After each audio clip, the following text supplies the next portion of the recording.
Hi மச்சி, நான் உங்கள் ரேபிட் விக்கி. நேற்று ஆர்டர்னு பார்த்தீங்கன்னா சூரப்பேட்டில் கஸ்டமரை வந்து ட்ராப் பண்ணிவிட்டு ரிட்டன் வந்துன்னு இருக்கிறப்போ பார்த்தீங்களாண்ணா என் தப்பு தான்.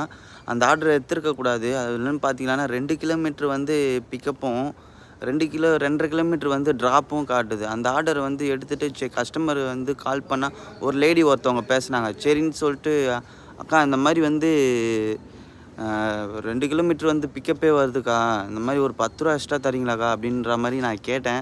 அவங்க வந்து கேட்டதுக்கு வந்து அதெல்லாம் வந்து தர முடியாது அப்படின்ற மாதிரி சொன்னாங்க. சரிக்கா என்னக்கா பண்ணலாம் அப்படின்னு சொன்னால், முறைக்கு கேன்சல் பண்ணிங்க அப்படின்ற மாதிரி சொன்னாங்க. நானும் கேன்சல் பண்ணிட்டு அங்கேருந்து கிளம்பிட்டேன். ஒரு 10 ரூபாய்க்கு எப்படி இப்போ சம்பாதிக்கிறீங்க? 10 ரூபாலாம் ஒரு விஷயம்னு சொல்லிட்டு பார்த்தா உங்களுக்கு ரேப்பிடோவே புக் ஆகாதுண்ணே. கடைசி வரைக்கும் நீங்கள் போட்டு போட்டு போட்டு போட்டு பார்த்துன்னு இருக்க வேண்டியது தான். எவனுமே எடுக்க மாட்டானுங்க. ரேப்பிடோக்காரங்களே இந்த மாதிரி கிலோமீட்டர் அதிகமாக வந்து பிக்கப்பே எடுக்காதீங்க. எடுத்தீங்களான்னா அது உங்களுக்கு லாபமே கிடையாது. நான் சும்மா போகிற வழி தானேன்னு சொல்லிட்டு எடுக்கலான்னு சொல்லிட்டு எடுத்தது என் தப்பாயிடுச்சு. பாய் மச்.